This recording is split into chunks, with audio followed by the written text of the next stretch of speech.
உழவர் பெருந்தலைவர் நாராயணசாமி நாயுடுவின் தமிழக விவசாயிகள் சங்கம் சார்பில் இன்றைக்கு திருவண்ணாமலை மாவட்டம் சங்கத்தில் இன்றைக்கு மகாசபை கூட்டம் கூட்டியுள்ளோம்.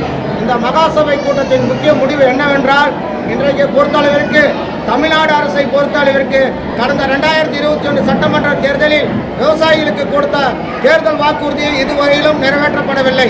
10% கூட திராவிட மாடல் அரசு செய்யப்படவில்லை. அதை கண்டித்தும் இன்றைக்கு மத்திய அரசை பொறுத்தளவிற்கு 2014 பாராளுமன்ற தேர்தலில் நாடு முழுவதும் உள்ள விவசாயிகளுக்கு கொடுத்த வாக்குறுதி MSPயும் நிறைவேற்றப்படவில்லை. விவசாயிகளின் வருமானம் இரட்டிப்பாக்கப்படும் நாடு முழுவதும் என்று சொன்ன மாண்புமிகு பாரத பிரதமர் அவர்கள் இதுவரையிலும் நிறைவேற்றப்படவில்லை. தமிழகத்தினுடைய பிரதான எதிர்க்கட்சியாக உள்ள மாண்புமிகு முன்னாள் முதல்வர் இன்றைக்கு எதிர்க்கட்சி தலைவரும் இன்றைக்கு நானும் ஒரு விவசாயி என்று சொல்லிக்கொண்டு அவர் விவசாயிகளுக்காக விவசாயி தான் என்று முழு மனதாக எங்களுக்கும் தெரியும். விவசாயிகளுக்காக அரசாங்கத்திடம் தமிழ்நாடு அரசு செய்த குறைகளை எதுவும் சுட்டிக்காட்டாமல் இன்றைக்கு விவசாயிகளுடைய குறைகளை நிவர்த்தி செய்து கொடுப்பதற்கு அவர் முன்வரப்படவில்லை. அவை விவசாயிகளுக்காக குரல் கொடுத்து காவிரிக்காகவும் போராடப்படவில்லை, கரும்புக்கும் உரிய விலைக்கும் போராடப்படவில்லை, பால் கொள்முதல் விலைக்கும் போராடப்படவில்லை. அவை இதையெல்லாம் கருத்தில் கொள்ளும் போது விவசாயிகளுக்கு மன வேதனை அளிக்கின்றது. 2026 சட்டமன்ற தேர்தலை பொறுத்த அளவிற்கு ஒன்று தமிழ்நாட்டை பொறுத்த அளவிற்கு ஆளுங்கட்சி ஆட்சிக்கு வரும், இல்லை என்றால் எதிர்கட்சி வரும். அப்படிப்பட்ட இரு கட்சிகளும் இன்றைக்கு விவசாயிகளுக்கு விரோதமாக தான் செயல்பட்டு இருக்கின்றது. அவை இந்த இரு கட்சிகளும் இன்றைக்கு ஆட்சிக்கு வர வேண்டும் என்றால் அவர்களே சொல்கிறார்கள், விவசாயிகளாகட்டும் பொதுமக்களாகட்டும் அவர்கள் இருக்கின்ற தீர்ப்பு தான் மக்கள் தீர்ப்பே மகேசன் தீர்ப்பு என்று சொல்கிறார்கள். இப்படி நல்ல உள்ளம் படைத்தவர்களுக்கு நாங்கள் எப்படி வாக்களிப்பது? நாங்கள் ஜனநாயக கடமையை வாக்களிப்போம்.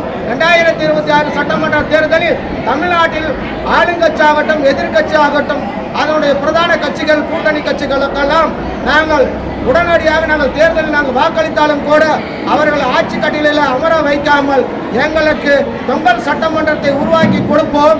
ஆகவே எங்களுடைய கோரிக்கை ஏற்று எங்களிடம் விவசாயிகளும் மன்றாடி கேட்ட பின்பு நாங்கள் அடுத்த சட்டமன்ற தேர்தலில் உரிய தீர்ப்பளிப்போம் என்பதை உங்கள் முன்பு தெரிவித்துக் கொள்கிறேன். ஆர் வேலுசாமி, மாநில தலைவர், உழவர் பெருந்தலைவர் நாராயணசாமி நாயுடுவின் தமிழக விவசாயிகள் சங்கம். இந்த கடை தொங்கு சட்டமன்றம் நாங்கள் உருவாக்கினாதான் அடுத்த டைம் விவசாயி லட்சத்துக்கு போட்டவங்க தான் உண்மையால விவசாயி நம்பி மண்டிட்டு மன்னிப்பு கேட்டு வருவாங்க, விவசாயிகள் ஆதரிப்பாங்க. இது வந்து விவசாயியாக இருந்தவங்க தான் நீங்கள் ஆட்சி படுறது அமர்ந்தாங்க. அப்படியும் இருந்தும் விவசாயிகள் கோரிக்கையை பற்றி இது வரையில் எதுவும் பேசல. உங்களுக்கு தெரியுமா, விமான நிலைய விரிவாக்க திட்டமாகட்டும், சித்தாண்டாகட்டும், 8 வழிச்சாலையாகட்டும், கரும்புக்கு 4000 கொடுத்த விலை நிர்ணயம் செஞ்சு ஜீவாவில் அரசாணை வெளியிடப்படவில்லை, பாலுக்கு கொள்முதல் விலை இல்லை.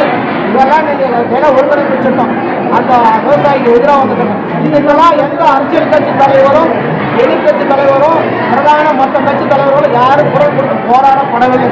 அதனால தான் நல்லவர்கள் யாரும் இல்லை. தொங்கும் சட்டமன்றத்தை உருவாக்குவோம் என்றுதான் சொன்னோம். இந்த தொங்கு சட்டமன்றம் வந்தால் அடுத்தது நிச்சயமான விவசாயிகள் நான் வாக்குறுதி நான் நிச்சயமாக செய்வேன்னு சொல்லி நிரந்தரமாக சொல்லுவாங்க.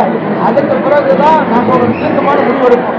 அதுக்கு செய்யணும்னா இனி எல்லா தேசிய தலைவரும் எல்லா விவசாய சங்க தலைவரும் அரசியல் ஆதாயத்துக்கும் எப்படி ஒரே தலைவராக எப்படி அரசியல் கட்சிகள் ஒரே கூட்டம் சேர்ந்தாங்களோ அதுபோல விவசாய சங்கம் எல்லா விவசாய சங்கம் ஒருங்கிணைச்சு நாங்கள் செய்ய வைப்போம்.